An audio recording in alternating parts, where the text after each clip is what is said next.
বিসমিল্লাহির রহমানির রহিম। খাদিজাতুল কুবরা আদর্শ নুরানি মাদ্রাসা একাডেমি কালচারাল প্রোগ্রাম এবং মিলাদ মাহফিল আজকের এই অনুষ্ঠানে মঞ্চ উপস্থিত রয়েছে আমাদের পশ্চিম বাঁকুড়িয়া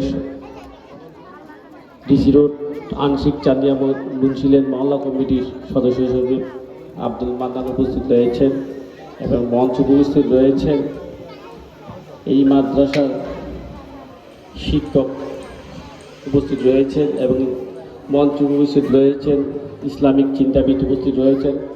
আসলে আমার একটু দেরি হয়ে গিয়েছে আসতে, একটু পরে আসলে মাগরিবের নামাজ টাইম হয়ে যাবে। আসলে আমি বেশি কিছু বলতে চাই না, আমি শুধু একটি কথা বলতে চাই। আজকে যেই নুরানি মাদ্রাসা, ইসলামিক যে নুরানি মাদ্রাসা, সেই মাদ্রাসার যারা স্টুডেন্ট রয়েছেন, ছাত্রছাত্রী রয়েছেন এবং এই মাদ্রাসার যারা ছাত্রছাত্রীদের অভিভাবক যারা এখানে উপস্থিত রয়েছেন, সবাইকে ধন্যবাদ জানাচ্ছি, শুভেচ্ছা জানাচ্ছি।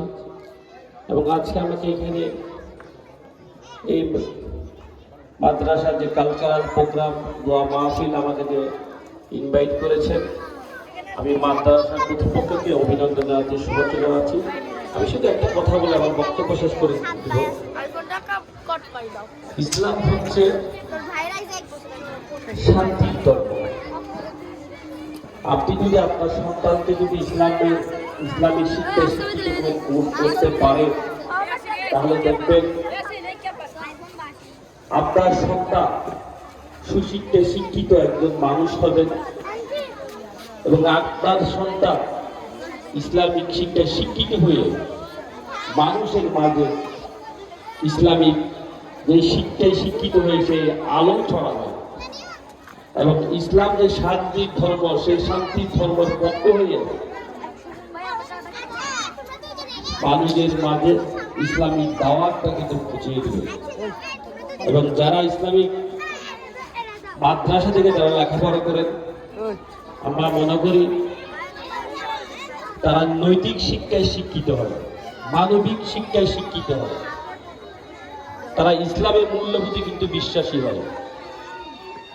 তো আমরা মনে করি যেহেতু ইসলাম শান্তির ধর্ম, আমি একজন মুসলমান হিসেবে আমি এই মুসলিম পরিবারে জন্মগ্রহণ করে আমি নিজেকে গর্ববোধ করি যে আমিও চেষ্টা করি সবসময় মানুষের সেবা করার জন্য এবং ইসলামের দাওয়াত মানুষের মাঝে পৌঁছে দেওয়ার জন্য আমি চেষ্টা করি সবসময়।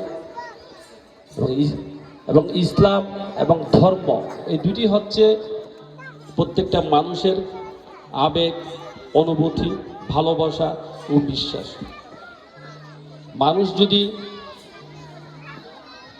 তার ধর্মের শিক্ষায় শিক্ষিত হয়, তাহলে কখনো একটি মানুষ কখনো অন্যায়, অত্যাচার, এইসব অপকর্মগুলি সমাজে তারা করতে পারে না।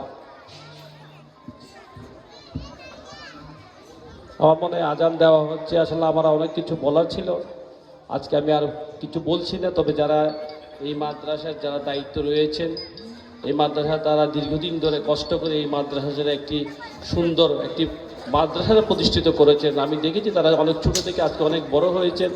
আমি আপনাদের ভবিষ্যৎ উজ্জ্বল কামনা করছি এবং ভবিষ্যতে এই মাদ্রাসাকে আরও সামনের দিকে এগিয়ে নেওয়ার জন্য আমাদের যদি কোনো সাহায্য সহযোগিতা প্রয়োজন হয়, ইনশাল্লাহ আমরা আপনাদের পাশে থাকবো। আপনাদের পাশে থেকে এই মাদ্রাসার সামনের দিকে এগিয়ে নেওয়ার জন্য, এই মাদ্রাসার উন্নয়নের জন্য আমাদের সাধ্যর মধ্যে আমাদের আর্থিক সহযোগিতা যদি প্রয়োজন হয়, ইনশাল্লাহ আমরা আপনাদেরকে আর্থিক সহযোগিতায় হাত বাড়িয়ে দেবো। সবাইকে ধন্যবাদ। আসসালামু আলাইকুম।